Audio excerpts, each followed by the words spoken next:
August 2024, and it's my wife's birthday. Now, I have to do something special, so I decided to take her to a restaurant that we hadn't been to in a very, very long time.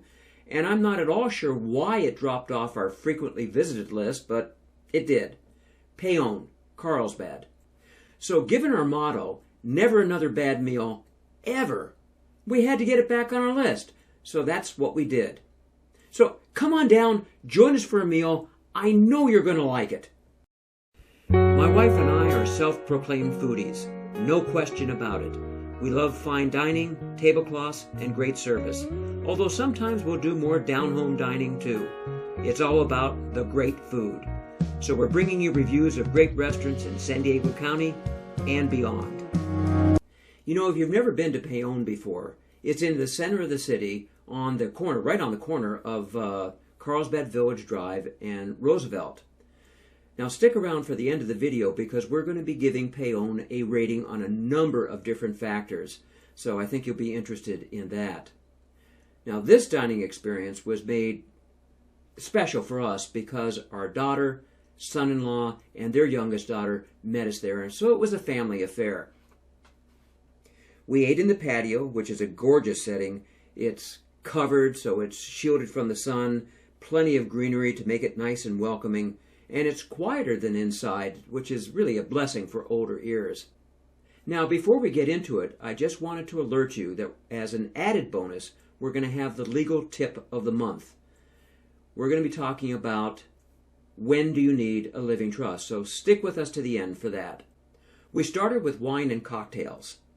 My wife had a very attractively colored orange Aperol spritz, which she enjoyed immensely. Me? Well, I had a red blend wine. We ordered a ravioli appetizer. It was stuffed with smoked chicken, wild mushrooms, and a brown butter sauce with brunoise vegetables. Now, if you're like me, you'd like to know, what these words mean. Brunoise is diced vegetables blanched in boiling salt water and then submerged in salted ice water to set the color. It was really quite unique and delicious, and more than enough for the 5 of us to share. That was followed by an off-the-menu special. An heirloom tomato stack salad. Take a look at the presentation on this. It is gorgeous. Heirloom tomatoes, mozzarella cheese with greens. The taste easily matched the presentation. And for the entrees, the New York steak with chimichurri sauce, ribeye steak with red wine sauce, chicken breast and lemon caper butter sauce, and the birthday girl and I, well, we shared the pork tomahawk in a pineapple bourbon glaze. Yes, we love well-made sauces. That's certainly true. The tomahawk and the New York steak were both 14 ounces. I'm not really sure what the ribeye weight was, but it certainly wasn't skimpy. The pork tomahawk is a rather rare item for us to see on a menu, so we were delighted to find it on this one.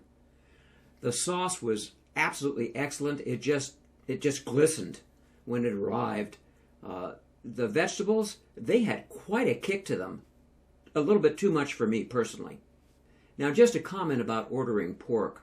My wife is somewhat obsessive about wanting it pink in the center. She's worried about it being dried out. And of course, I am too. But I've found that the interior color is not the end-all and be-all.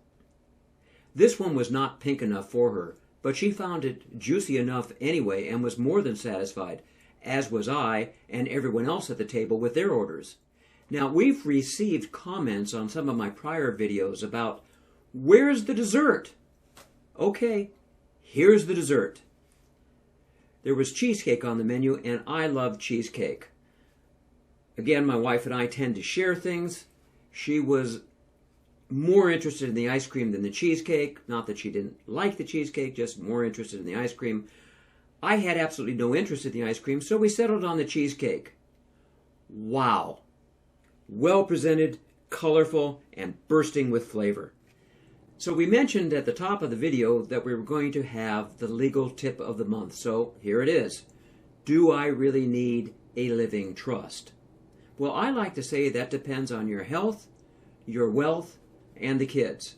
But if you have a very small estate, and as of the recording of this video, August of 2024, that number is $184,500, and by the way, that number changes periodically, then probably not. Your assets will probably escape the probate process when you die. Your family will need to complete a 2-page affidavit, what you would all call a letter.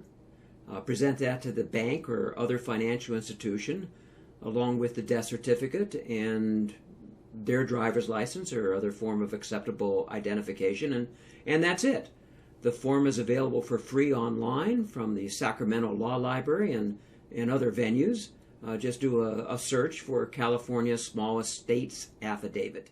But if you have more than that, if you're worried about a stroke and what happens then, Medi-Cal, or a myriad of other issues, give us a call at 760-436-8832 so we can answer your questions and you can get the assistance that you need. And if you're interested in reading more about this, then we will have a link in the video notes below to an article that I recently wrote. And just to keep the boys and girls at the State Bar happy, my name is Merv Miller, and I am the Traveling Foodie Attorney. And we will have a link to our address in those same video notes below this video. My final thoughts on this restaurant, as I said, we hadn't been here for years. This was our return trip. It was actually better than we remembered. And such a beautiful setting. The only downside is that we were told the owner is interested in selling it. Hopefully the new owner will keep its incredibly high standards. So what's our rating for Paon? Well, we're going to do it on a 10-point scale. I've always felt that 5 points was just too confining. Everything turns out the same. So for food, we have it at a 9.5, ambiance a 9.0, and service a 9.5. Definitely a return-worthy restaurant.